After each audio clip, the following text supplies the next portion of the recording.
Ok, entonces, retomando, como les había explicado, vamos a dedicar estos primeros minutos de la clase en revisar un poco el laboratorio, ¿ok? Como les comenté, sean bastante minuciosos y utilicen este formato para el subject del correo. Ok, como les había hablado, vamos a extender un poco la fecha límite para el próximo viernes, ¿verdad? Te había comentado que este próximo viernes, creo que cae 20 en este caso. ¿Ok? Para el viernes 20 de mayo. Entonces, bueno, hay algo importante. El jueves igual les asigno laboratorio. Igual se lo voy a extender un día más, digamos, para el jueves. ¿Ok? De jueves a jueves. Vamos a seguirlos haciendo para que tengan una semana, digamos, para desarrollarlo. Importante, no dejen todo para lo último. Porque yo trato de responder a las preguntas ahí, pero hay muchos que me preguntan, profe, es que, y me mandan un print screen del código, entonces yo tengo que hacer así, como para verlo, dependiendo de dónde esté, y ver qué puede estar pasando. Y si se me llenan todas las consultas el último día, 2 horas antes de entregar el laboratorio, pues me va a costar muchísimo responderles, ¿verdad?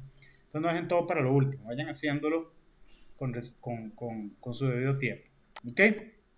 Entonces, como les comenté, la fecha límite entonces queda para este viernes a las... bueno, este viernes general, ¿ok? Y el jueves igual, bueno, este jueves igual tenemos lab, para que sepan. Bueno, vamos a desarrollar en este caso 3 ejercicios. Como ven, cada uno son funciones. Entonces, los vamos a desarrollar todas en un mismo archivo, separados por funciones, ¿ok? Cada ejercicio va a ser una función. Entonces, el primer ejercicio consta de desarrollar una función en Python que determine si dos números enteros positivos, llamados A y B, son números amigos. Como dice por acá, estos valores se reciben como parámetro en la función. ¿Ok? Entonces, la función como tal no se encarga ni de declarar estos valores, ni de solicitar al usuario valores, nada. Esta función recibe los dos valores y trabaja con esos dos valores. ¿Ok? Ahora bien, explico un poco qué son dos números enteros amigos. Dos números son amigos si la suma de los divisores propios de A es igual a B y si la suma de los divisores propios de B es igual a A. ¿Ok? Los divisores propios de un número incluyen a la unidad pero no al propio número. O sea, incluyen al 1 pero no al propio número. ¿Ok? Para hacer el algoritmo. Entonces, el sentido de este ejercicio es desarrollar la función con dos parámetros, dos valores, pueden llamarles A y B perfectamente a los parámetros, desarrollar el algoritmo dentro de la función y retornar un valor, ya sea un booleano que diga true o false, o un número entero, 0 o 1, 0 para indicar que no son amigos, 1 para indicar que sí, true para indicar que sí son amigos, false para indicar que no, ¿ok? Algún tipo de indicador. Bueno, aquí les doy valores de prueba para números amigos. Veamos este ejemplo en particular. Un ejemplo de números amigos son los números 220 y 284. ¿Ok? Los divisores propios de 220 son el 1, el 2, el 4, el 5, el 10, el 11, el 20, el 22, 4, 4, 5, 5 y 110. ¿Qué quiere decir que sean divisores? O sea que a la hora de dividir el 220 entre 1, me da residuo 0. Si lo dividimos entre 2, me da residuo 0. Y así con todos. ¿Ok? Entonces esto les puede dar una luz de cómo obtener los divisores propios de un número cualquiera. Entonces, vamos hacen un ciclo que empezando con el 1 y llegando hasta el número menos 1, ¿verdad? Si lo hacen con un for, hasta el propio número como tal. Y ahí van calculando, ahí van sacando si el número, qué sé yo, ahí van haciendo el ciclo y validando si el número es divisible, o sea, si el residuo es 0, entonces ese número es divisible, ¿verdad? El número es divisible entre ese número. Entonces, pueden tener perfectamente un acumulador, una variable acumuladora que vaya sumando cada uno de esos valores. Para al final de la obtención de los divisores propios de A, digamos en ese caso, van a obtener un valor. Y hacen lo propio con B, obtienen otro valor. Y luego comparan. ¿Es A igual a la sumatoria de los divisores propios de B y es B igual a la sumatoria de los divisores propios de A, si eso se cumple, entonces los números son amigos. Si no, pues no, ¿verdad? Entonces ahí está prácticamente en bandeja de plata la metodología que tienen que hacer. Yo recomiendo primero descomponer el problema, ¿verdad? Dividir y vencerás. Primero saquen los divisores propios de A y obtienen la sumatoria de esos divisores propios de A, y después obtienen los divisores propios de B y obtienen la sumatoria de los divisores propios de B. O sea, lo van sumando en el momento donde lo encuentran, lo van sumando, no es necesario, no se pongan creativos de listas ni nada de esas cosas, ¿ok? Porque no lo hemos visto, entonces no es necesario, ¿ok? Como dice por acá, los divisores propios de 220 son todos estos. Esta suma, 1 más 2 más 4, etcétera, más 110, nos va a dar 284. Y la suma de los divisores propios de 284 es 1, 2, 4, 71 y 142. Esta suma es 220. Como ven, A es igual a la sumatoria de los divisores propios de B y B es igual a la sumatoria de los divisores propios de A. Por lo tanto, el 220 y el 284 son números amigos. ¿Ok? Otras parejas de números amigos son estas que tienen acá para que prueben su algoritmo y eventualmente se den cuenta si tiene eficacia o no. ¿Ok? Su función debe retornar una variable, como les expliqué, puede ser una variable booleana que indique si los dos números enteros que se están analizando son números amigos o no. Importante, debe solicitar al usuario los dos números enteros positivos A y B para luego enviarlos a la función como parámetros o argumentos. Esta solicitud de números al usuario lo pueden hacer en el bloque principal perfectamente. El bloque principal se encarga de ir llevando el orden, por así decirlo, llevando el orden de la ejecución del programa como tal, y eventualmente puede hacer esas tareitas de pedir números. ¿Ok? Habría ahí, pues no lo vamos a hacer. Ok. ¿Alguna pregunta con respecto al primer ejercicio? ¿Lo entienden? Ajá. Yo. ¿Cómo hacía? O sea, es que no me acuerdo. ¿Cómo hacía uno para retornar una variable? O sea, return. Ajá, el return. Y uno le tenía que agregar, digamos.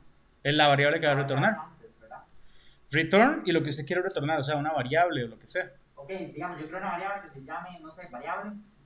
Para no poner muy creativos, le asigna algún valor, depende de cómo vaya a terminar el proceso. Y después return. La nombre de la variable, sí. Ok, ¿y eso lo que hace es, me la va a imprimir o simplemente me la va a No, la devuelve a quien invocó la variable, o sea, perdón, a quien invocó la función, la va a retornar. Entonces usted iguala una variable al llamado de la función y ya tiene ese valor en la variable. Okay. Ahorita vamos a repasar funciones. Ok, pura bien, sí. Ok.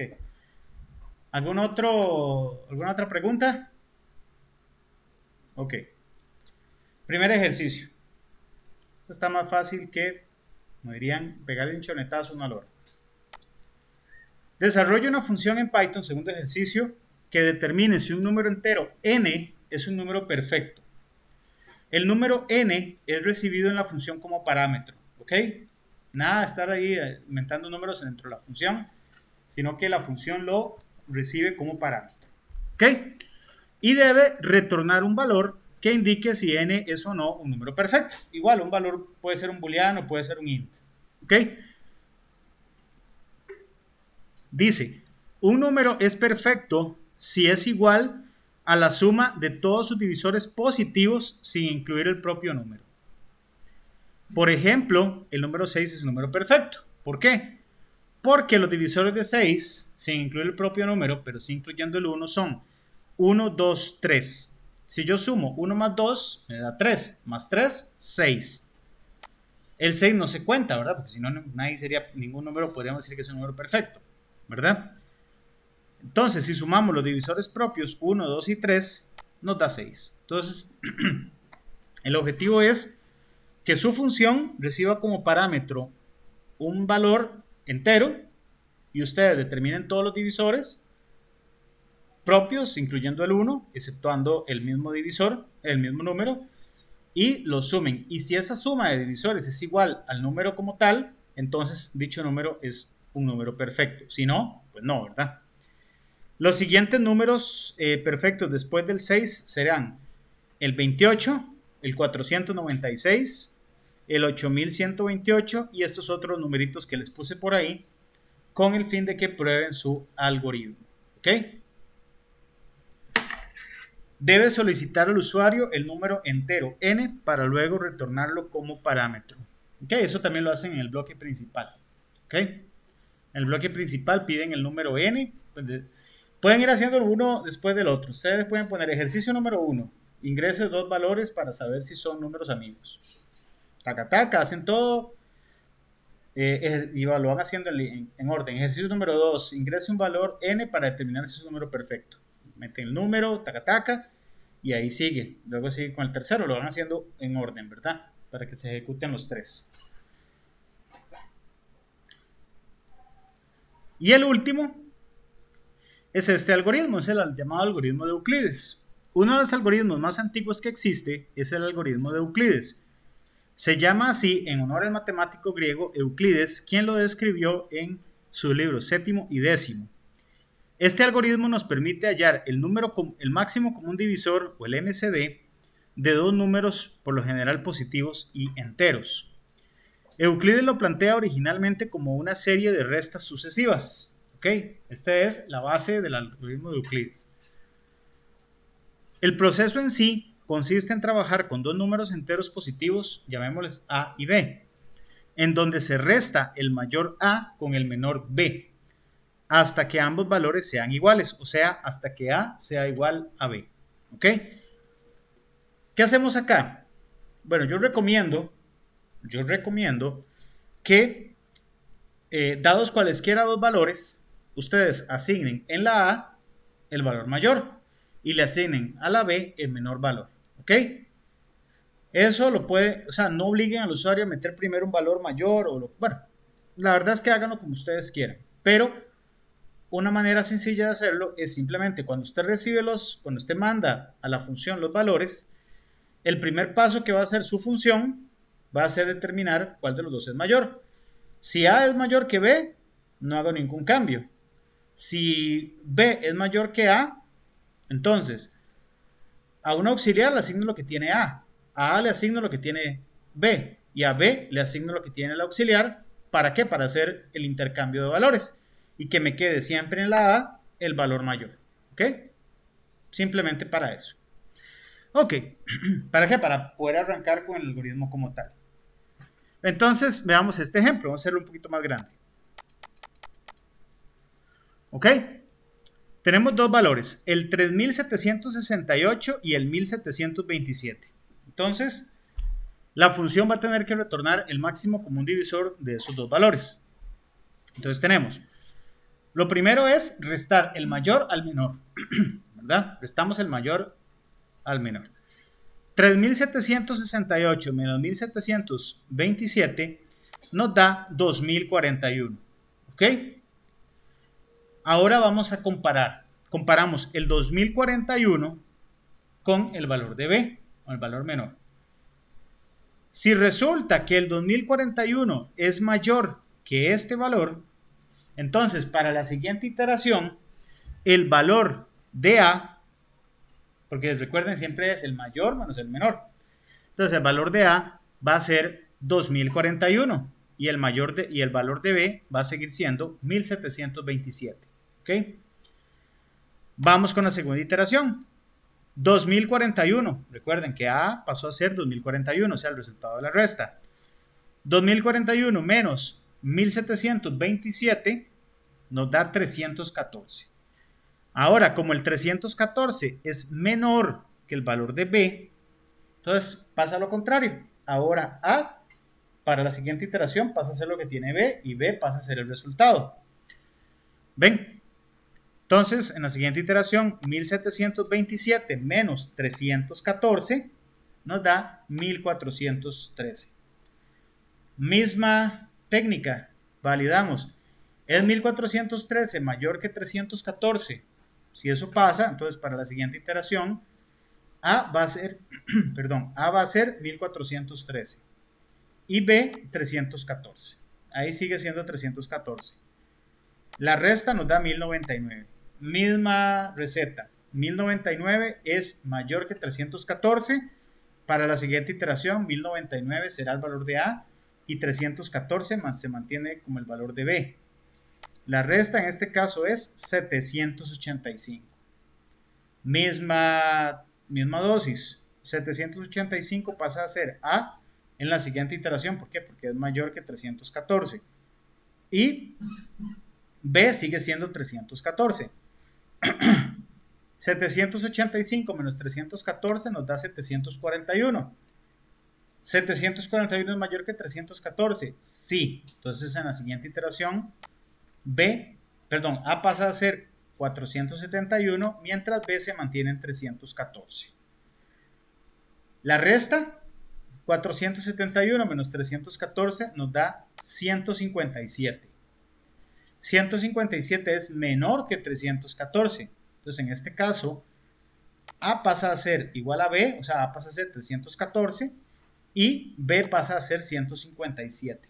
Entonces, 300 para la siguiente iteración, 314 menos 157 nos da 157.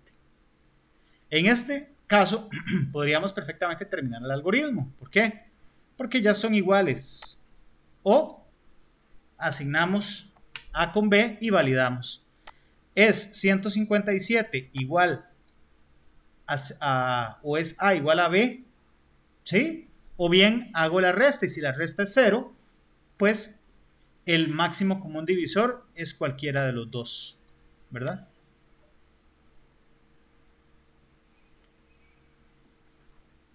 ¿Les queda claro?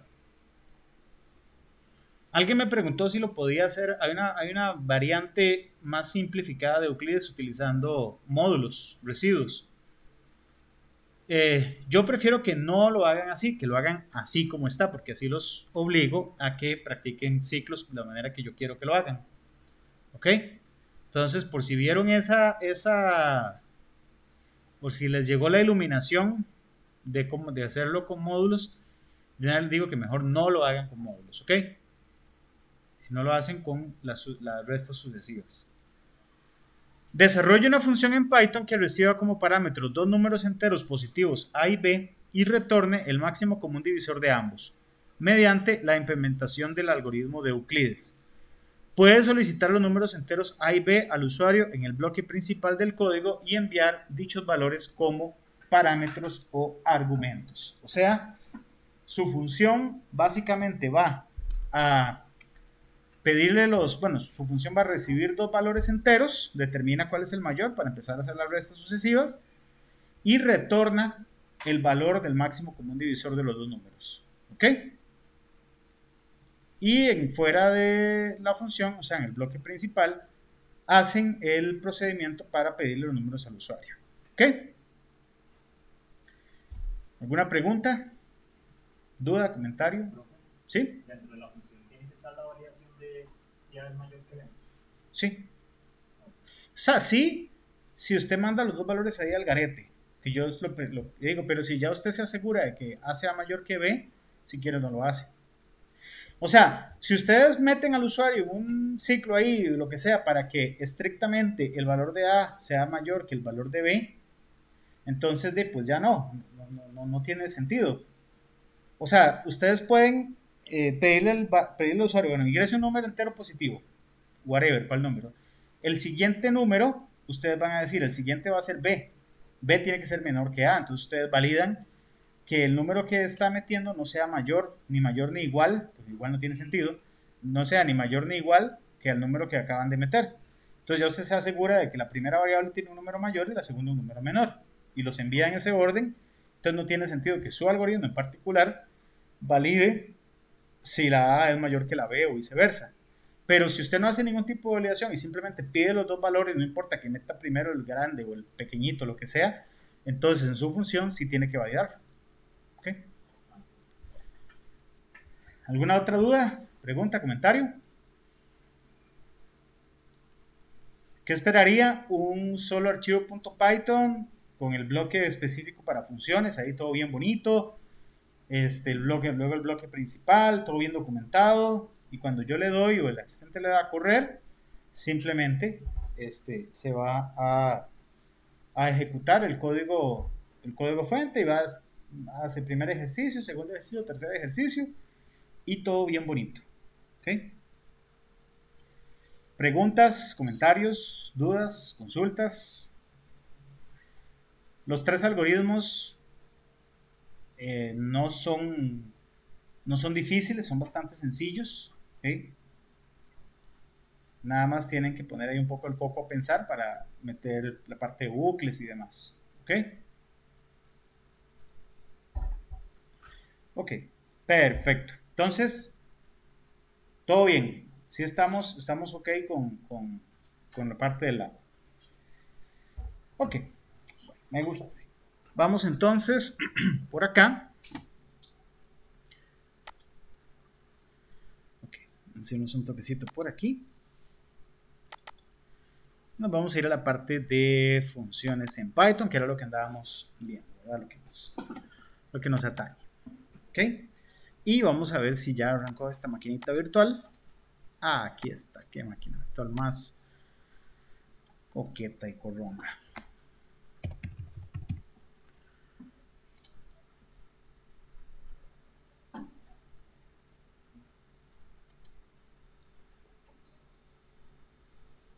¿Ok?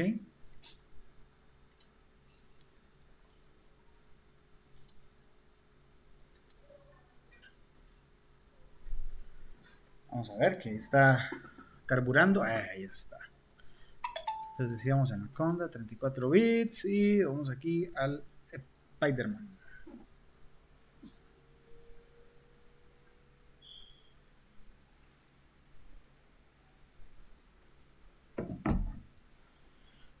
Ok, bueno, entonces, repasando un poco la parte de funciones que vimos el pasado lunes. Recordemos que las funciones en Python básicamente es un bloque de código reutilizable, ¿verdad? Que tiene varias finalidades, ¿verdad? Es dividir el código en tareas más sencillas, eventualmente reutilizar código fuente, ¿ok? Y modularizar el código, o sea, dividir el código en tareas más chiquitas, tal vez, y que eventualmente podamos reutilizar, ¿ok? La sintaxis, como tal, en Python es bastante sencilla. Vamos a tener la palabra reservada def, el nombre de la función que queremos, que recordemos que el nombre de la función como tal tiene que ser un nombre significativo, ¿verdad? Y obedeciendo un poco las best practices del nombramiento de variables. Por ejemplo, que empiecen con minúscula, si es un nombre compuesto, podemos dividirlo con guión bajo, como en este caso, o, por ejemplo, si es un nombre compuesto, la primera letra de las palabras que componen el nombre, exceptuando de la primera, van con mayúscula, ¿verdad? Y tienen que dar un sentido de lo que significa la función. ¿Okay? Entonces, recordemos que la palabra def, bueno, y las funciones, otra cosa importante, es que las vamos a definir en la primera parte del código, antes de lo que llamamos el bloque principal, que es el que está en la tabulación 0. ¿Okay?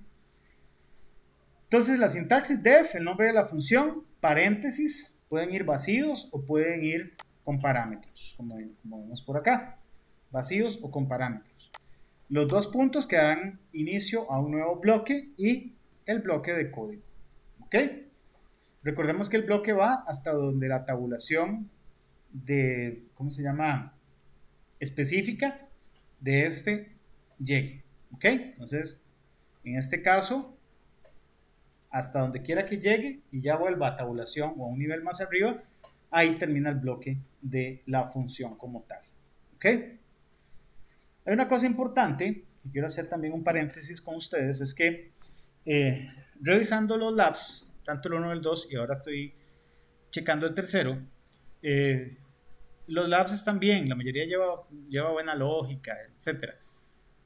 Lo que sí les he penalizado poquito es en el orden. porque estoy viendo que están programando ahí a lo loco. O sea, como que todo pegado, no están utilizando documentación en algunos detalles. Entonces, traten de... es cierto que no es necesario dejar líneas en blanco entre código, nada de eso, pero eventualmente ustedes pueden tener un poquito de orden a la hora de verlo. ¿Por qué?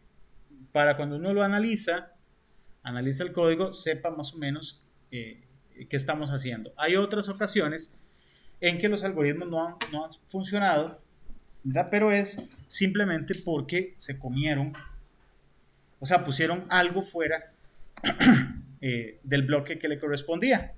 Entonces simplemente esa variable no fue afectada dentro del bloque y por eso el resultado no les dio. Es parte del orden que tienen que tener. Es un error. Esos son los llamados errores de lógica, que son los más difíciles de ver. Pero teniendo orden, claridad en donde van los bloques y demás, no les debería pasar. ¿Ok? Bueno, entonces, como ya habíamos conversado la semana pasada, así es como se define una función. Teníamos funciones muy sencillas, sin parámetros y sin valores de retorno. Teníamos funciones sin parámetros y con valores de retorno, que para el compañero que había preguntado, la palabra clave return acá, o la palabra reservada return dentro del bloque de la función y la variable que quiero retornar. Recordemos que no retorna la variable como tal, retorna el contenido de la variable, o sea, el valor que en ese momento tiene la variable. ¿Ok?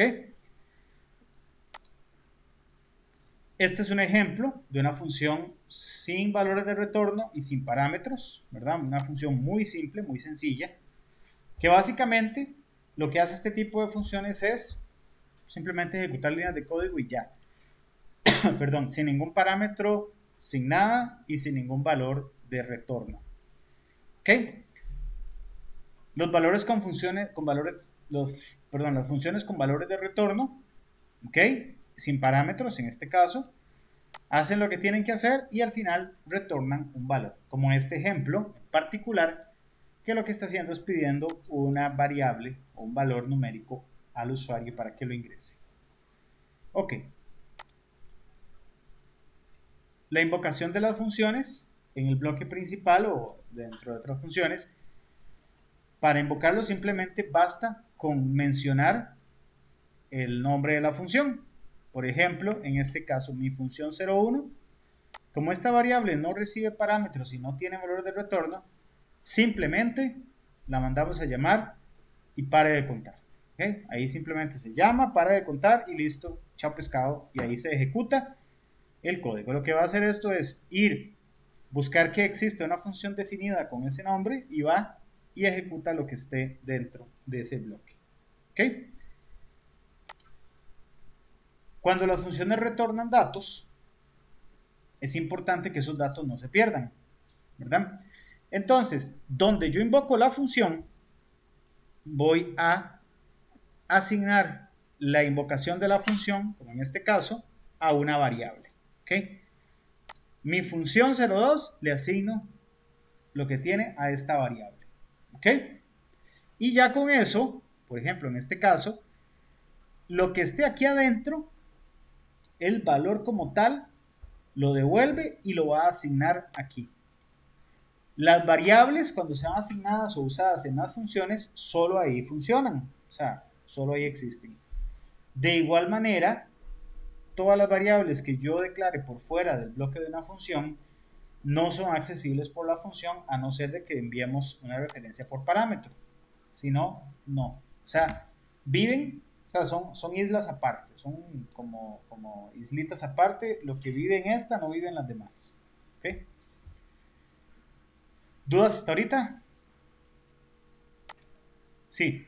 Entonces, yo podría tener una función que se llama igual dentro de un DAG y fuera. La función como... Usted no puede tener funciones que se llaman... Ah, sí, exacto. Usted puede tener aquí adentro esta variable que se llama variable y aquí afuera decir a variable le asigno mi función 02. O sea, es el mismo nombre, pero no es la misma variable, no tiene el mismo identificador. O sea, puedes repetir nombres, no dentro del mismo bloque, porque no va a poder, le da que, o sea, nos lo toma como uno. Pero sí este nombre puede ser, lo puedo referenciar aquí afuera, solo el nombre, no la variable, ¿verdad? O sea, no es que por llamarlo igual van a ser la misma, son dos diferentes con el mismo nombre. ¿Ok? Con gusto. Habíamos visto también la parte de los parámetros en las funciones, que básicamente el parámetro es eso que nosotros declaramos dentro de los paréntesis y que nuestra función va a necesitar para ejecutarse, o que ese es el objetivo que queremos darle a esos parámetros como tal. ¿Ok? Entonces, los parámetros son variables, prácticamente. Lo único es que no las asigno ni las inicializo aquí adentro del bloque, sino que se inicializan, no, se asignan, se declaran aquí arriba. Aquí yo pongo la lista, puede ser 1, 2, 3, n cantidad de variables que quiera recibir. La gracia acá es cuando se llama, cuando se invoca la función, se tiene que, bueno, y si esta tiene parámetros y valores de retorno, o sea, si tiene parámetros, tengo que enviarle los valores como parámetros. Por ejemplo, en este caso, le estamos enviando, en este caso le estamos enviando dos constantes, el número 5 y el número 7, o sea, dos números ahí puestos, ¿ok? Dos números constantes, 5 y 7. Ok, entonces, ¿qué va a hacer esto? Esto va a tomar, como dice sumar valores, este sumar valores ocupa num1 y num2. Entonces estoy diciendo que 5 la vamos a ir a poner acá en un num1 y 7 en num2. ¿Ok? Eso es lo que hacen los parámetros o cómo se invoca una función que tiene parámetros y enviarle los mismos. ¿Ok? Si no le enviamos los parámetros, pues no nos va a funcionar. Ok. Los parámetros se indican entre los paréntesis a modo de variables. ¿Ok? O sea, se utilizan, o sea, se ponen los nombres que ustedes gusten con la misma metodología que asignamos los nombres a las variables y los utilizamos dentro del bloque del código, como dice por acá. Los parámetros se indican entre los paréntesis a modo de variables con el fin de poder utilizarlos como tales dentro de la función. Los parámetros que una función espera serán utilizados por esta dentro de su algoritmo a modo de variables de ámbito local. Esto quiere decir que solo viven dentro del bloque de la variable, dentro del bloque de la función como tal. ¿Ok? Es decir, que los parámetros serán variables locales a los cuales solo la función podrá tener acceso. ¿Ok? Y este es un ejemplo. Def, mi función, esta recibe dos variables. Hemos de suponer que son variables de tipo texto porque dice nombre y apellido. Y lo que estamos haciendo acá dentro de esta función es concatenando o uniendo este texto con este texto y dejarlo acá. Y retornar el nombre completo. ¿Ok? Esto perfectamente, si yo envío números, también va a funcionar. O sea, si envío los dos como números, esto funcionaría, porque haría la suma. Lo que no puedo hacer nunca es una mezcla de valores, como ya les he dicho, de texto con número para usar el operador más. El operador más, si son dos números, lo suma. Si son dos cadenas de texto, las une. ¿Ok? Ese es el sentido con esta función. ¿Ok? Bueno, hasta ahorita ¿tienen alguna duda, comentario, pregunta sobre la parte básica de funciones? Ok, vamos a poner por acá.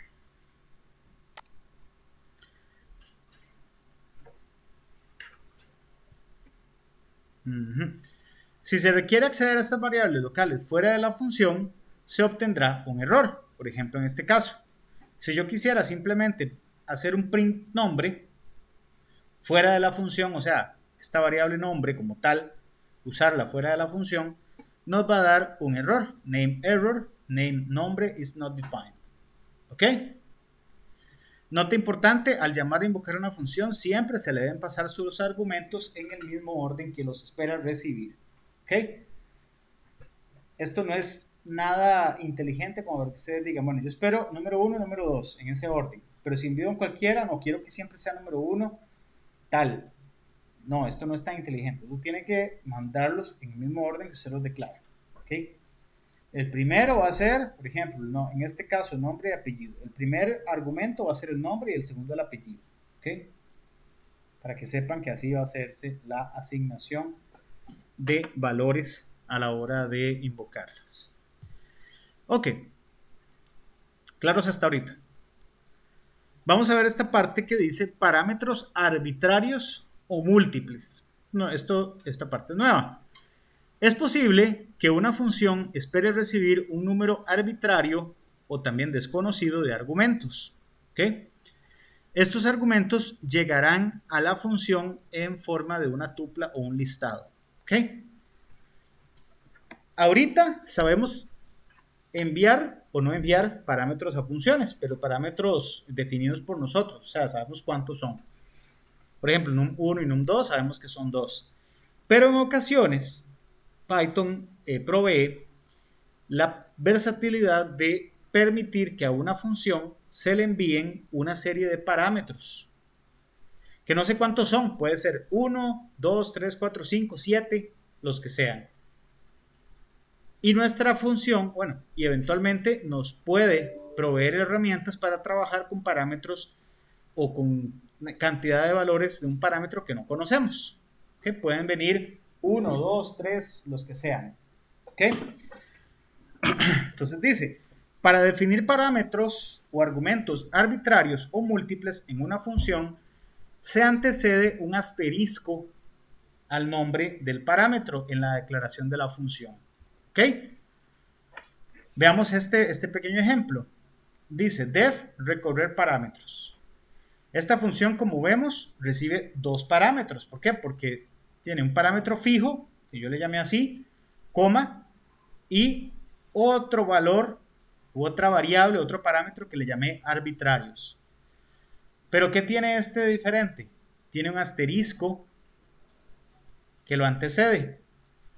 Eso quiere decir que aquí adentro, esto es una estructura que todavía no sabemos cómo rayos se utiliza, pero aquí adentro de esta estructura pueden venir 1, 2, 3, 4, 5 o cuantos quiera valores para utilizar dentro de la función.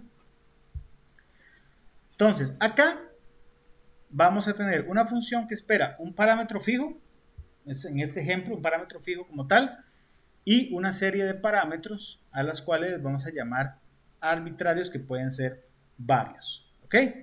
Antes de ver este ejemplo y se enreden todos, pues vamos a irnos un segundo por acá. Ok, vamos a ver aquí. Ok, vamos a hacer aquí un ejemplito. Ya, vamos a ver. Ok, y aquí. Ahí está. Y acá.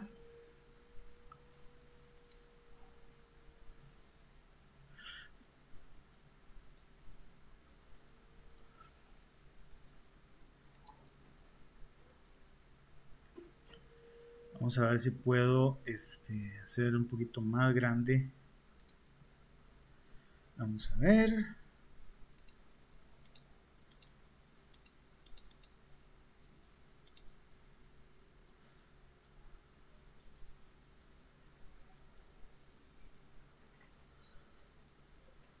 Ok.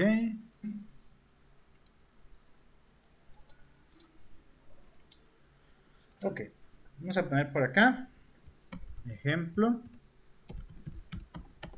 de parámetros aleatorios, o le hemos dicho también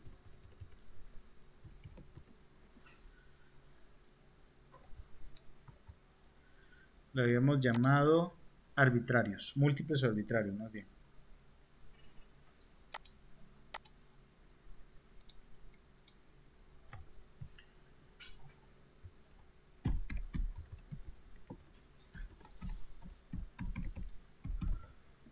Ok, parámetros, ejemplos de parámetros múltiples o arbitrarios. Entonces vamos a ver por acá. vamos a hacer acá, recordemos, el primer espacio siempre va a ser para funciones, entonces pongámoslo acá. Espacio para funciones. Ok, entonces vamos a hacer aquí dev, vamos a leer cualquier nombre parecido al del ejemplo.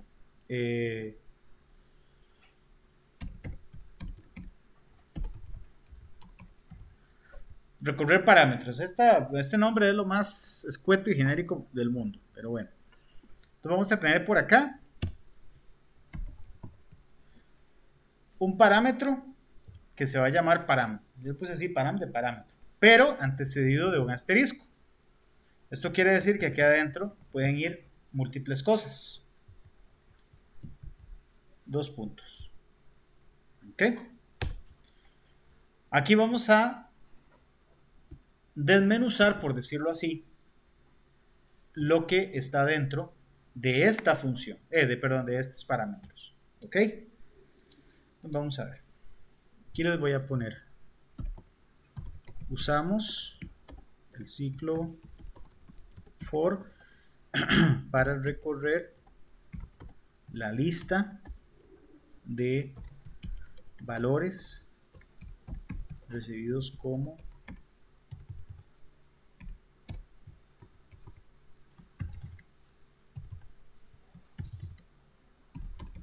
parámetros, ¿ok? Y ahora sí, ¿se acuerdan que yo les había comentado cuando vimos los ciclos for que esos condenados son muy versátiles? De hecho, voy a usar un ciclo for para recorrer todos los parámetros que están ahí metidos, ¿ok? For, vamos aquí, cualquier cosa. En este caso, como no voy a iterar sobre una progresión numérica, voy a utilizar el nombre de una variable significativa para mí, o sea, para el contexto de lo que estamos haciendo. Para cada valor en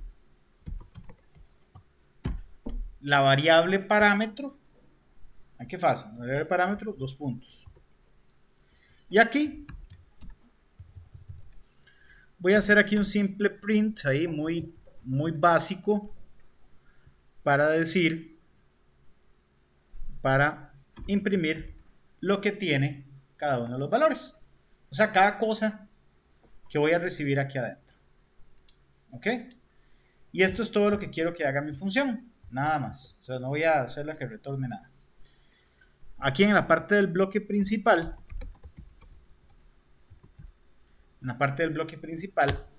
vamos a llamarla. Vamos a hacer una invocación. Esta variable no está haciendo ningún return de nada, entonces la voy a mandar a llamar nada más. Recorrer parámetros. Y ahora sí dirán, bueno, entonces ahí dice que recibe un parámetro, pero son aleatorios o son múltiples. ¿Qué hago?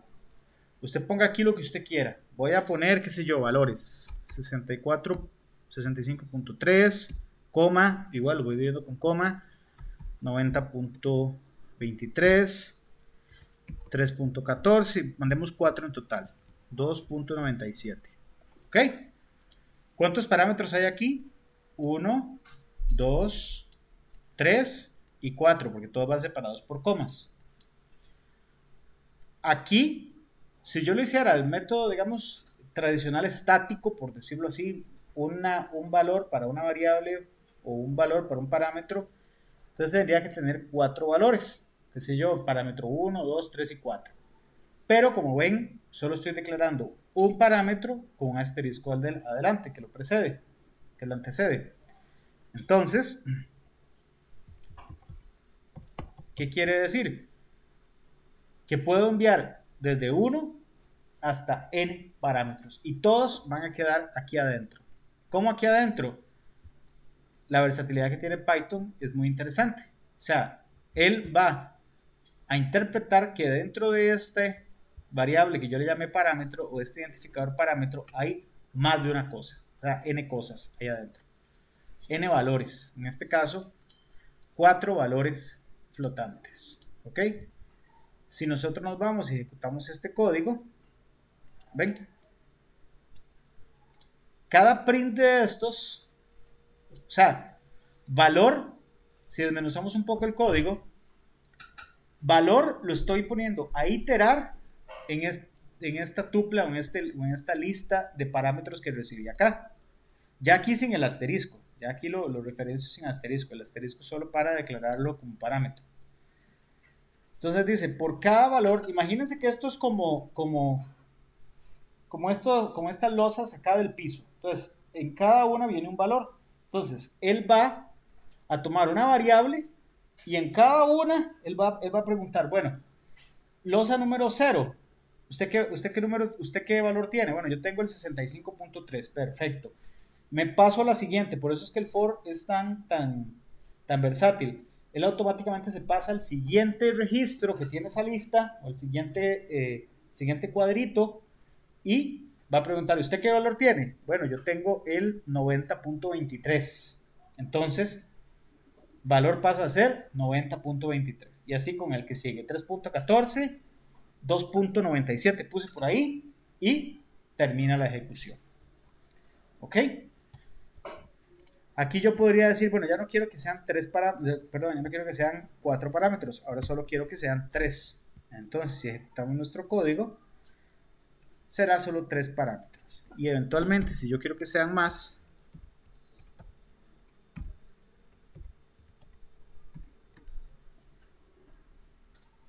pues metemos más. Y él va a estar en la posibilidad, o sea, completamente en la potestad de leer todos esos valores y colocarlos o imprimirlos, hacer lo que yo quiera. Esto es otra manera de utilizar los ciclos for.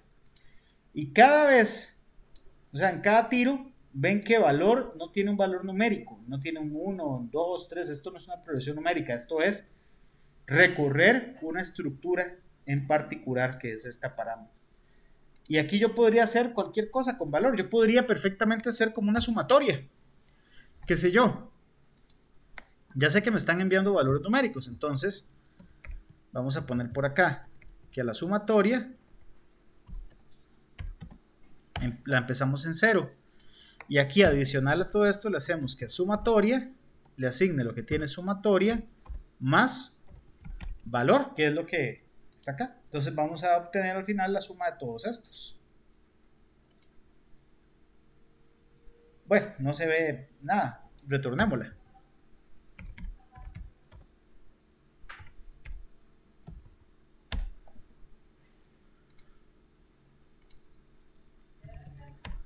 Y aquí imprimámosla de un solo, sin asignarla. Como ya sabemos que esto va a retornar un valor numérico, entonces lo vamos a imprimir aquí de una vez. Hagamos algo así como más interesante para que no se quede pegado. O sea, que no es que se quede pegado, es que no se pegue todo así feillo. Y ahora sí. La sumatoria de estos números es 246.95999999 cambiemos aquí un valor para ver. Aumentamos uno más.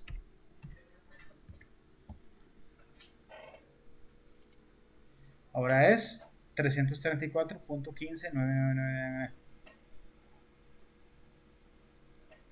¿Qué tal? Está interesante, ¿verdad? Ya podemos enviar más parámetros si fuese el caso. Yo en particular casi nunca uso esto, pero es una opción que tiene Python a la hora de manejar parámetros múltiples en funciones. ¿Alguna duda? Ok, vamos a volvernos un toquecito acá. Entonces, ok, en este ejemplo en particular, no solo hay, como yo programé ahí, un parámetro arbitrario o múltiple, sino que están combinando un parámetro fijo y una lista de parámetros arbitrarios. A la hora de hacerlo así, ¿verdad? Funciona únicamente si los primeros parámetros son los fijos. ¿Por qué? Porque si yo pongo primero los arbitrarios acá y luego pongo el fijo a la derecha, ¿cómo va a saber ella cuántos son arbitrarios y cuál es el que le toca al fijo, ¿verdad? No hay. Entonces por eso si quisieran combinar parámetros aleatorios o parámetros arbitrarios con parámetros fijos, los fijos van de primero, ¿verdad? Son los que se van a consumir. Es como en este ejemplo en particular. Como aquí pide un parámetro fijo, el primero que encuentre aquí lo va a asignar acá. Y ya después toda la sacarramba de cosas que vengan acá las va a asignar aquí adentro. ¿Ok? Veámoslo con un pequeño ejemplo. Potenciando un poco este ejemplo. Voy a ponerle aquí. Entonces el primer valor que yo coloco acá, y no tiene que ser numérico, digamos.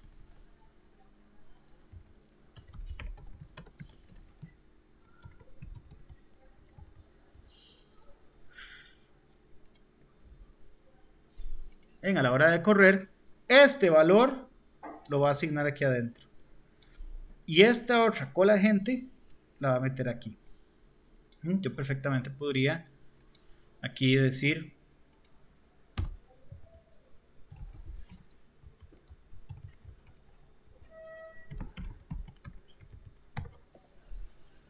un parámetro fijo. ¿Ven? Soy el parámetro fijo que fue esto. Y después todas las jarramba de gente que está ahí. Y así puedo tener 1, 2, 0, 1, 2, 3, cuantos quieran parámetros fijos y parámetros también múltiples o aleatorios como tal. ¿Alguna pregunta, chicos? ¿Jóvenes? ¿Jóvenes? ¿Chicas? Ok.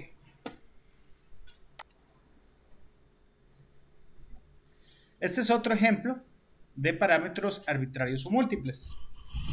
El siguiente ejemplo de función calcula la media o el promedio de todos los argumentos que se están enviando como parámetro. ¿Ok? Entonces vamos a verlo un poquito acá antes de programarlo para que lo tengan como ejemplo. Hacemos el def, ¿verdad? En la parte del bloque para funciones. Def, calcular la media y recibe una lista de parámetros arbitrarios o aleatorios por el asterisco. Como vamos a calcular la media, ¿verdad? De una totalidad de valores ahí, ¿cómo calculamos el promedio? La suma de todos entre la cantidad de valores, ¿verdad? Eso es el promedio simple. Entonces, para la suma de todos, ¿ok? Para la suma de todos los que tenemos ahí, vamos a utilizar una variable llamada total. Como es una sumatoria, ella va a empezar a partir de 0, 1, tacatanga, ¿verdad? O sea, 0, 1, 0 más y los valores. Empieza en 0 por ser una sumatoria, ¿verdad? Y acá vamos a hacer el recorrido de cada uno de los valores que están aquí adentro. Entonces decimos, para cada valor presente en esta lista de parámetros que se llama args, de argumentos o arguments, digo que a total se le asigne lo que tiene total más el valor, ¿verdad? O sea, voy sumando todos y cada uno, ¿verdad?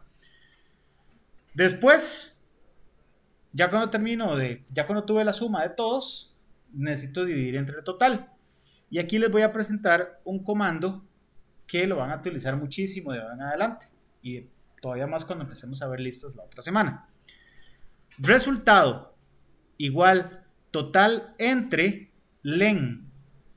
Esta función len es una función propia de Python también, que me permite obtener el tamaño, mejor dicho, de cualquier cosa. O sea, esto es una cosa que prácticamente es muy versátil. O sea, permite obtener el tamaño de una estructura. ¿Qué tipo de estructura? Cualquier estructura. Puede ser una lista, pueden ser una tupla de argumentos, como en este caso, de cualquier cosa realmente. Y me va a devolver cuántas cosas o cuántos elementos hay dentro de esa estructura. Entonces, por ejemplo, si aquí hubiesen 5 variables, len sería igual a 5. Si aquí hubieran 3 argumentos, o sea, si aquí enviamos 3 valores, esto me devolvería 3. Me devuelve la cantidad que hay. ¿Ok? Por eso es que lo estamos usando acá en esta suma, en esta división, mejor dicho. Como dice por acá, el comando len obtiene la cantidad de valores presentes en la lista o tupla, o sea, el tamaño de la misma, o sea, cuántas cosas tiene. Y al final, retornamos el resultado. ¿Ok? Y aquí viene un llamado del bloque principal, donde hacemos, como ya habíamos visto al principio, también, aquí simplemente como para ponerlo un poquillo ahí medio fancy, estamos declarando 5 variables, la variable A, B, C, D, E, y le estamos asignando 5 valores, 3, 5, 10, 15 y 160. Recordemos que cuando hacemos asignaciones de múltiples variables en una línea, van en orden. O sea, a A le asignamos el 3, a la B le asignamos 5, a la C le asignamos 10, a la D le asignamos 15 y a la E le asignamos 160. Entonces ya todas esas A, B, C, D, E tienen sus valores. Y ahora, lo que estamos haciendo en este ejemplo en particular es mandar a llamar a la función calcular media con los 5 valores que previamente ya había colocado acá, ya había asignado, y como esta función tiene un valor de retorno, que es este resultado, entonces lo voy a almacenar en esta variable media. ¿Ok? Y después ya sigo trabajando con el programa como normal, común y corriente. La media es, y imprimimos la variable media. ¿Ok? Bueno, hagámoslo ahí para que no nos quede la duda de cómo sería y lo tengan ahí. Ok, vamos a ver, dejémoslo aquí mismo también. Ok, vamos a hacer aquí otro ejemplo. Algo importante, ya cuando estoy poniendo más de una función, como yo les había dicho, es importante que documenten de qué se trata la función.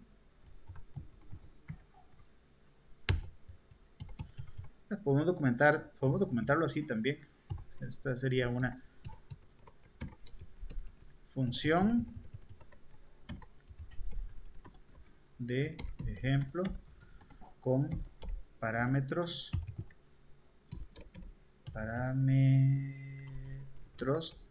aleatorios o múltiples. ¿Ok? Esta otra función, pues también vamos a hacer aquí una función de ejemplo para calcular la media o promedio simple o promedio de una lista de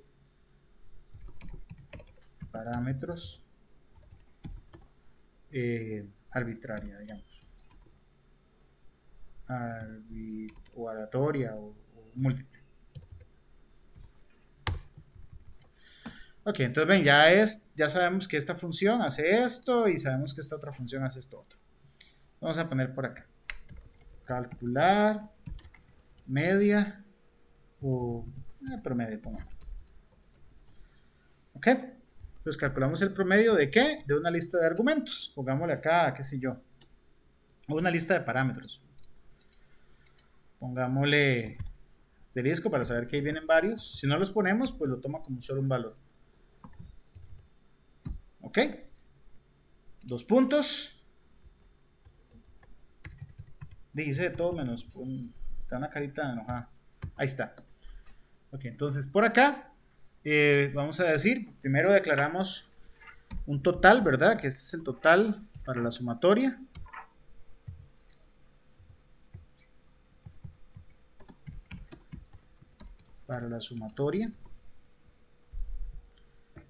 Esto se supone que yo lo iba a documentar aquí. Ahí está.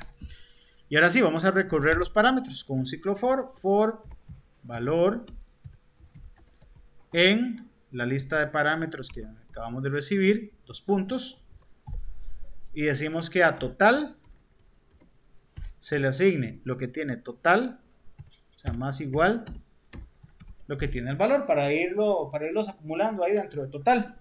Eso es lo único que hace el ciclo, que lo recorre. Cuando termina el ciclo, decimos que a promedio, declaramos una variable que se llame promedio o prom, le asignamos el total entre, y vamos a utilizar esa función llamada len, o sea, el tamaño de esta lista de parámetros aleatorios.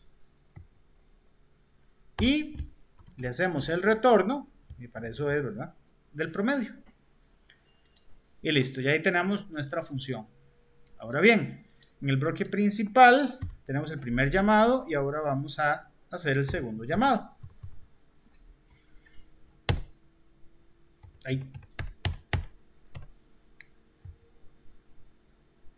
Ahora sí. Ok, vamos a hacer el segundo llamado.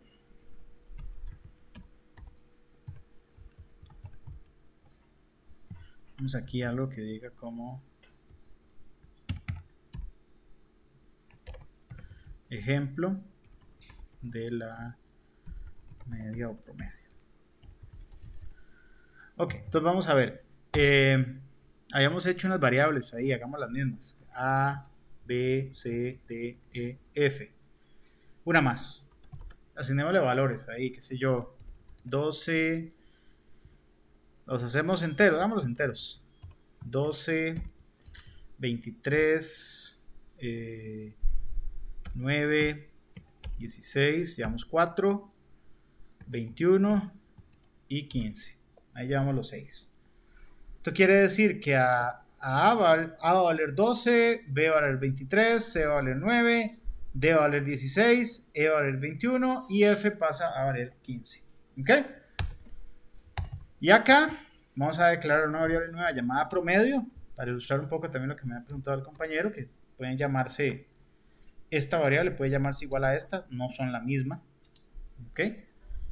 Le asignamos el resultado de invocar a la función calcular promedio.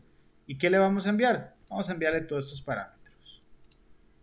6 en total, para que me saque el promedio de esos 6 valores que van allá adentro. ¿Ok?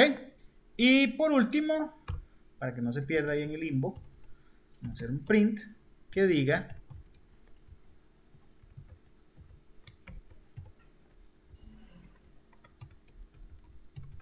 el promedio, los puntos, coma, podemos utilizar el str también, pero no importa, es promedio. Ok, vamos a ejecutarlo acá. Aquí ya ejecutó la primera parte, ¿verdad? Y el promedio en este caso fue 16. O sea, 12 más 23 más 9 más 16 más 21 más 15. El promedio fue 16 exacto. Y metamos un valor más, a ver. Aquí no.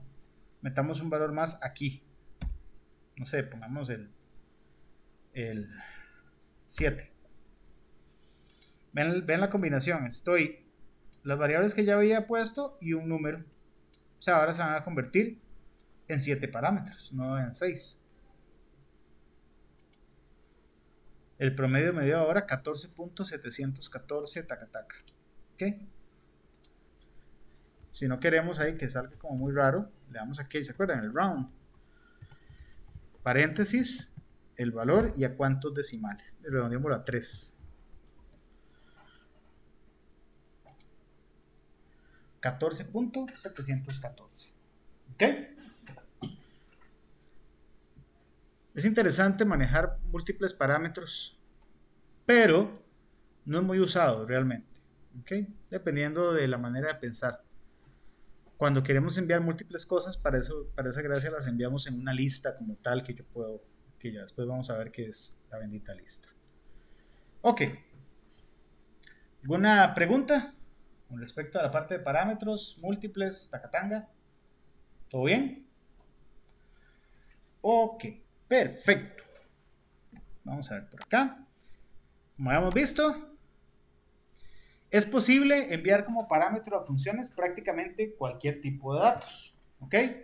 Ya sean datos primitivos como enteros, floats, char, boolean, int, o tipos de datos compuestos como strings o referencias a objetos que, tranquilos, después vemos qué es eso, ¿ok?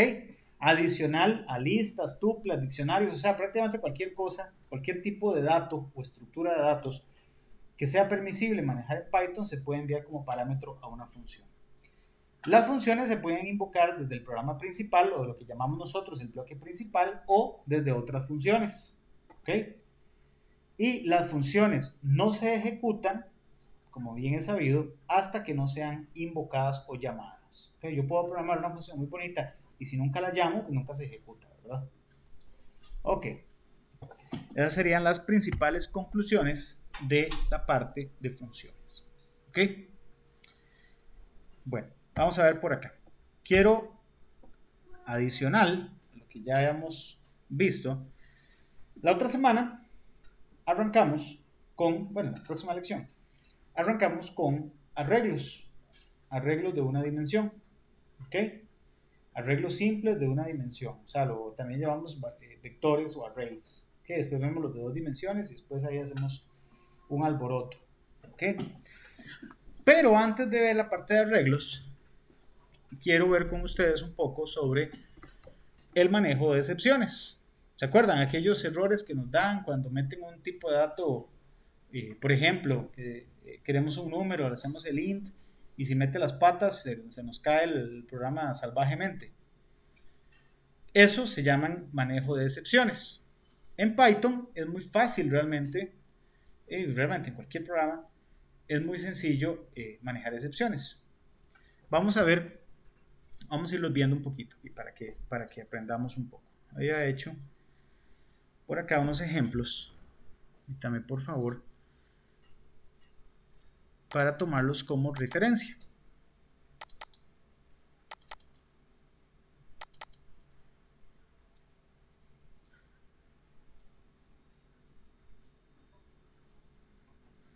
¿Qué te hiciste? ¿Sí?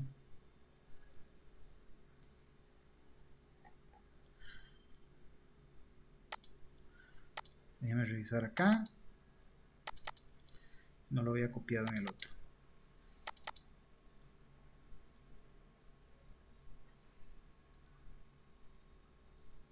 Aquí está.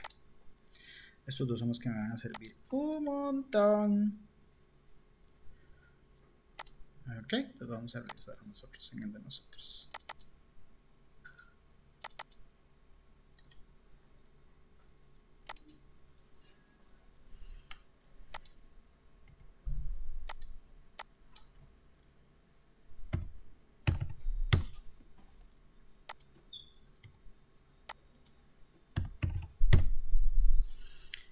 Ok.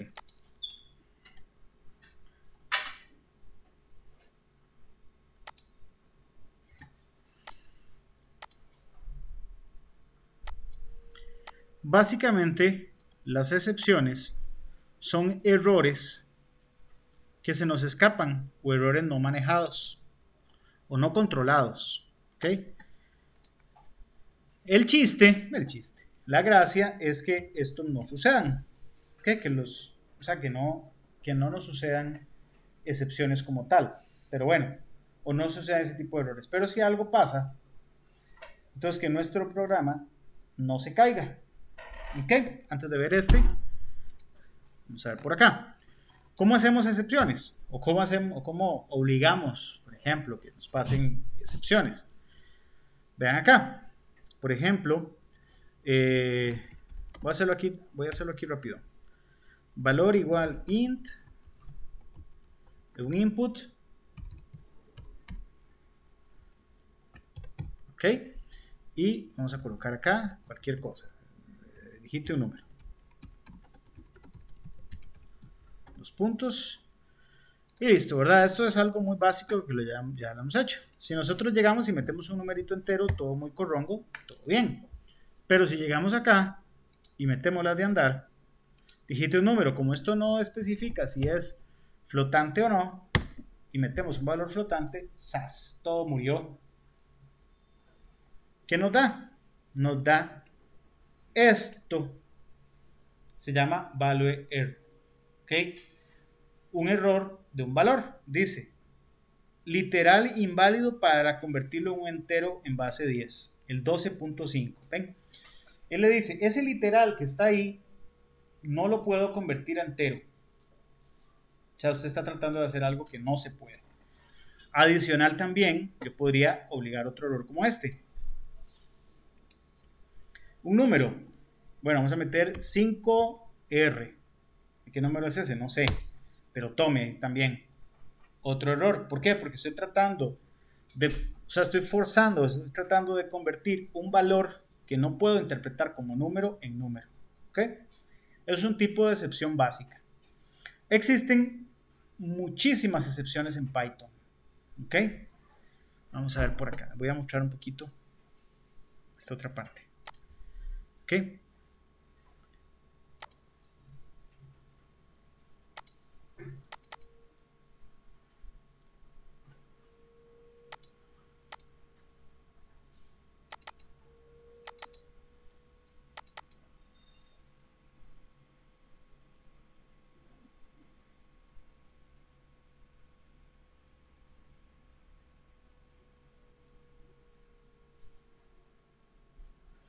Y que lo hice.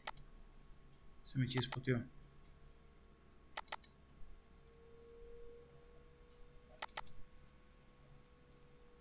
Aquí está. ¿Ok? Las excepciones como tal, como les había comentado, son errores presentes no al compilar realmente, sino al ejecutar el programa. O sea, son errores que no se esperaría que sucedan en el mejor de los escenarios, decirlo así. O sea, se convierten valga la redundancia, en una excepción. ¿Ok? Hay varias excepciones, como les había comentado. El name error, por ejemplo, cuando trato de referenciar una variable que no existe. El type error, cuando trato de hacer algún tipo de operación sobre el tipo de dato incompatible. Ya vamos a verlo. El value error, que es como lo vimos, tratar de forzar un tipo de dato que se comporte como otro o un tipo de dato como otro. Entonces, eso no se puede. El zero division error, que bueno, pues ustedes saben que la división entre cero en el álgebra pues normal no existe, ¿verdad? Y hay otros ahí como el file not found error, el out of index error y otro montón de excepciones que pueden pasar en Python, como todas estas. Cuando veamos arreglos, si no controlamos o nos pasamos del tamaño de un arreglo, nos va a dar un index error, o sea que me volé, me salí del índice de mi arreglo. Cuando trabajemos con archivos y tratemos de referenciar o crear archivos y no tenemos permiso, nos pueden dar excepciones. Si no encontramos un archivo, nos puede decir file not found error. Nos pueden dar, por ejemplo, hay un montón de errores ahí que nos pueden dar, todo este tipo de errores. Varios de los que más vamos a ver son como este tipo de errores: el name error, time error, value error, zero division error, file not found error y también, como les dije, con arreglos, el index error. ¿Ok? Bueno, todos estos, yo les puedo subir esta presentación para que la tengan ahí de referencia. Todos estos excepciones yo las puedo controlar. La gracia es controlar, la gracia es que no se caiga el programa. ¿Ok? Veámoslo por acá. En Python hay una herramienta, hay un comando muy sencillo que se llama try. Este comando llamado try, llamado try, dos puntos. Esto va a hacer que inicie un nuevo bloque. Entonces, todo lo que yo meta en este bloque llamado bloque del try va a estar protegido por una excepción. ¿Ok? ¿Cómo protegido? Bueno, si ahí adentro hay una excepción, el programa no se va a cerrar abruptamente, sino que yo controlo qué pasa con la excepción. O sea, puedo controlar qué va a suceder si algo sucede, o sea, si hay un error de cierto tipo. Entonces, por ejemplo, en este caso, vean que nos está dando un value error. Entonces, yo digo, bueno, voy a tratar, voy a cerrar esto en un bloque try, y voy a decir, bueno, voy a tratar de hacer eso. Y si no, esperaría obtener una exception. Esperaría obtener una excepción. Exception va con así. Voy a revisar con el asunto. Except.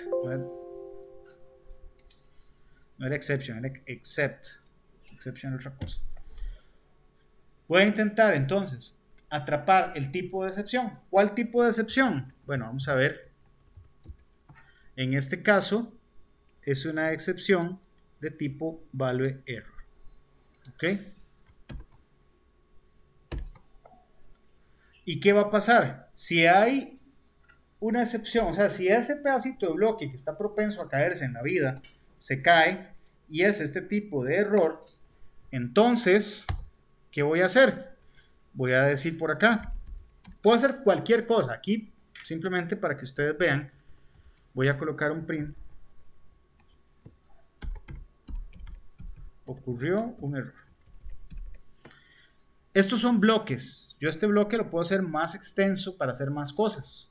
O puedo hacer también un bucle diciendo valor inválido, ingrese uno que sea, y hay algún tipo de lógica para obligar al usuario que meta un valor correcto. Pero veamos acá. ¿Qué sucede si aquí metemos la de andar? 45, por ejemplo, un valor ahí, 45x. Ocurrió un error. Ven, el programa, si bien este ejemplo es muy sencillo, muy básico, se terminó y todo, pero el programa no se cerró abruptamente. O sea, no se cayó. ¿Okay? Sino que yo controlé el error, o se controló el error y algo hizo. En este caso, un mensaje y terminó, pero sabemos que podemos capturar el error como tal. ¿Ok? Veamos este ejemplo. En este ejemplo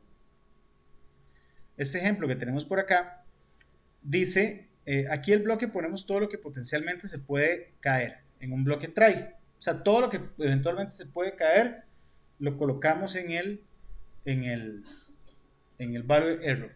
¿Ok? Perdón, en el try value, en el try. Este ejemplo es exactamente igual que este, ¿verdad? Que habíamos hecho, ¿ven? ¿Verdad? Ejecutémoslo aquí. Si aquí metemos un valor que no se puede convertir a entero, ¿ve? Dato ingresado incorrecto. Ok. Vamos a ver, como vemos por acá, mucha gente pensará, ahí, profe, ¿puedo meter todo el código en un gran bloque try y luego poner todos los except que se pueda? No, eso es lo más chancho que hay. Eso no se puede. O sea, no debería ser así, sino que deberíamos eventualmente, pues, capturar. ¿Por qué? Porque ustedes pueden poner un bloque try except en una función. Y si algo que está dentro de la función dio algo que no era, entonces que retorne un valor ahí, diciendo, bueno, no me dio porque me caí en algún momento. O realmente ustedes, es la lógica que ustedes quieran utilizar. ¿Ok?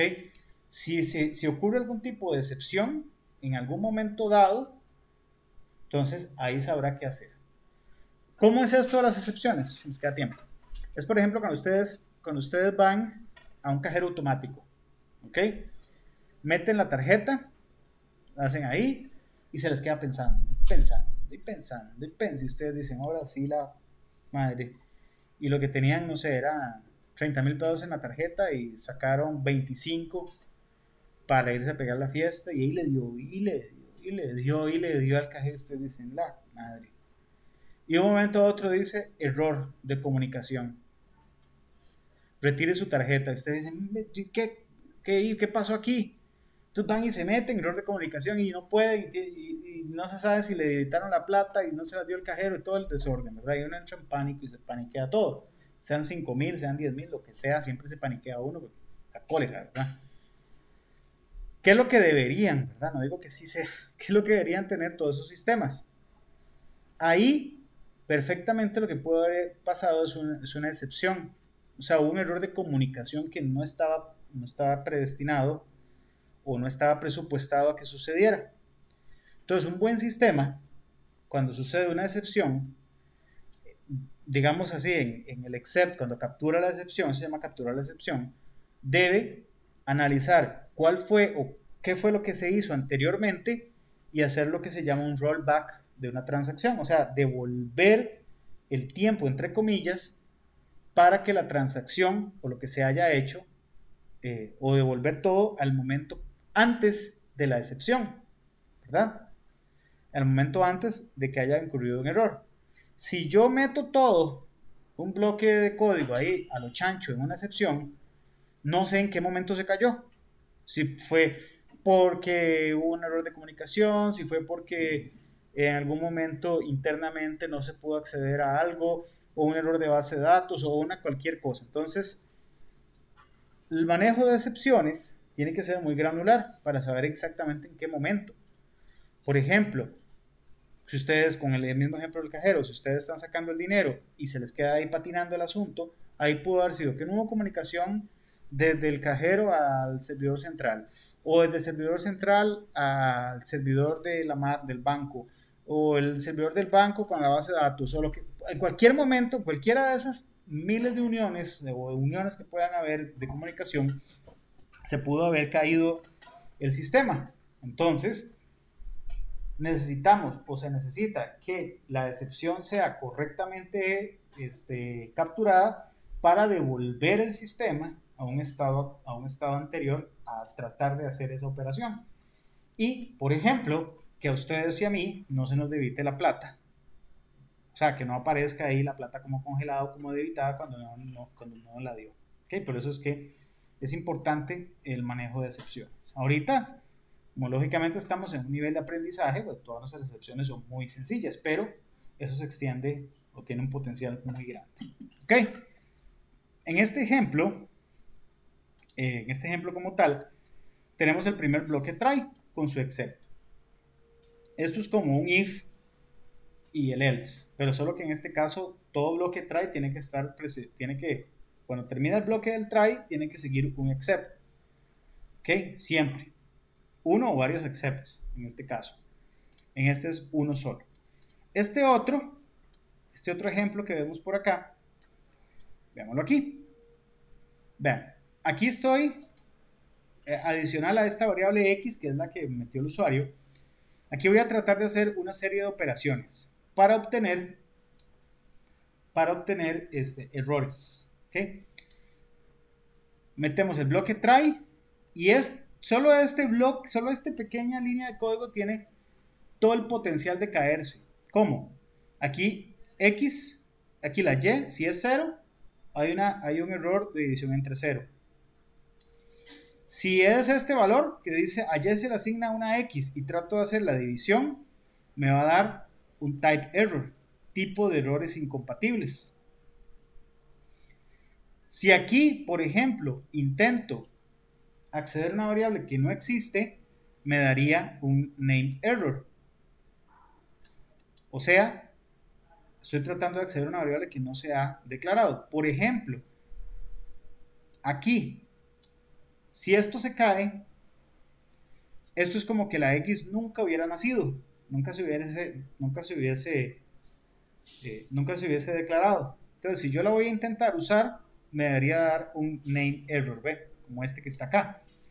Analicémoslo en detalle, viendo para acá arriba. Voy a hacer que esto se caiga aquí. ¿Cómo? Haciendo que la x nunca exista. Es importante, si en el bloque try algo se cae, eso es como quien dice, usted nunca pasó. O sea, todas las variables que yo haya declarado acá y todo, no quedan, se eliminan. O sea, porque intente hacer eso y si no pudo, bueno, olvídese lo que pasó ahí, me voy a ejecutar esto. Pero si esto se ejecuta bien y esto no se ejecuta, entonces pues sí existe la x, ¿verdad? Vamos a ver, ya casi terminamos. Aquí está el número entero. Si metemos un valor que no es dato ingresado correcto, y vean, aquí estoy tratando, aquí no me da error, porque aquí está declarada, o sea, a nivel de código se ve que está la variable, pero a nivel de ejecución, esto se intentó ejecutar, se cayó, nunca existió, y aquí estoy tratando de referenciarla, entonces cae en el name error. Error accediendo a variable no existente. Bueno, ¿qué pasa si sí funciona? Si sí funciona, 12, por ejemplo, vean lo que va a pasar acá. Aquí voy a intentar dividir 12 entre un valor de texto.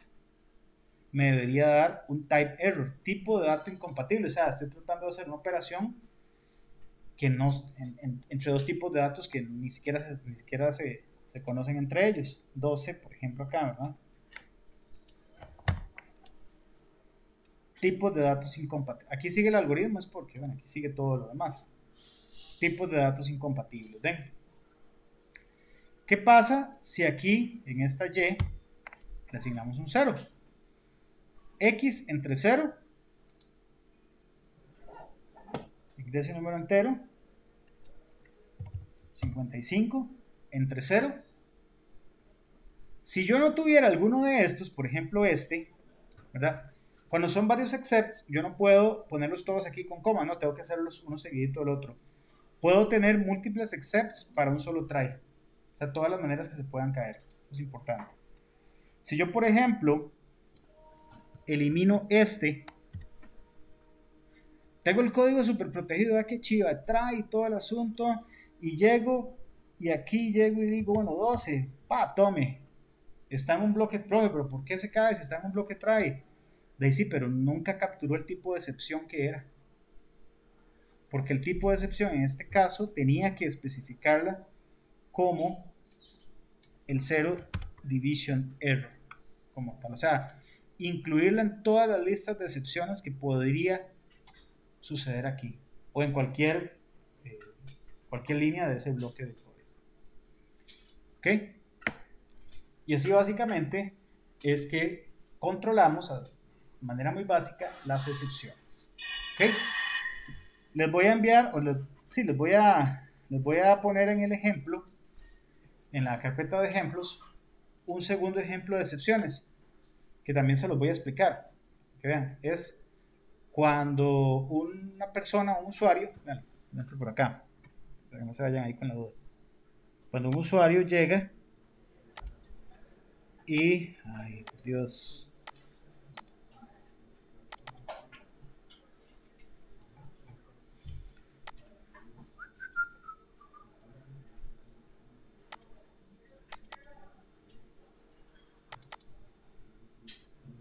como para obligarlo a que meta un valor correcto, aunque meta un valor que se caiga, ¿vean?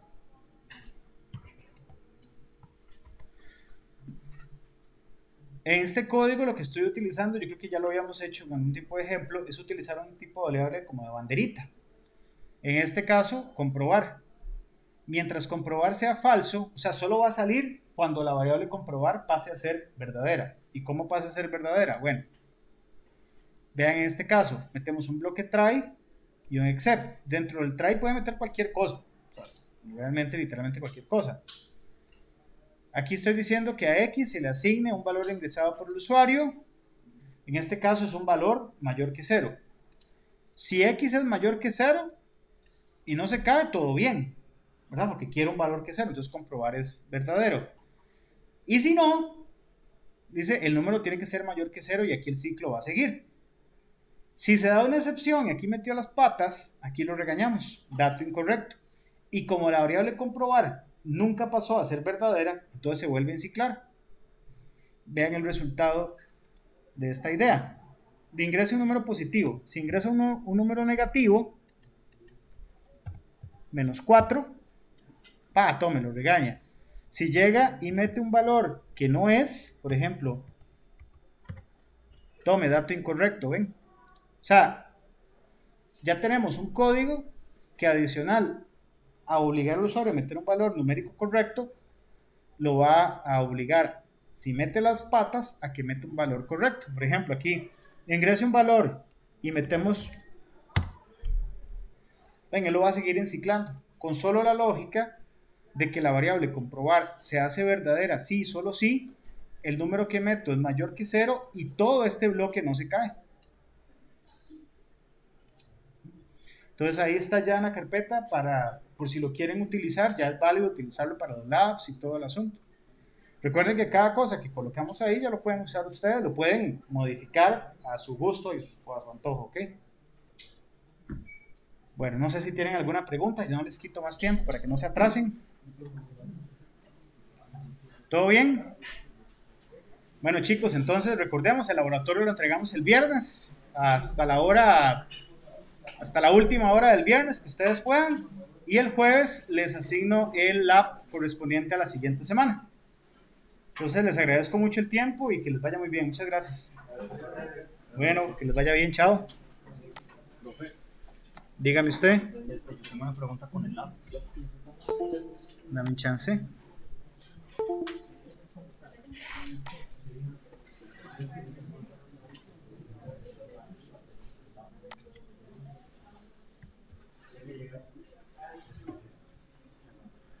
So aquí me lo 10.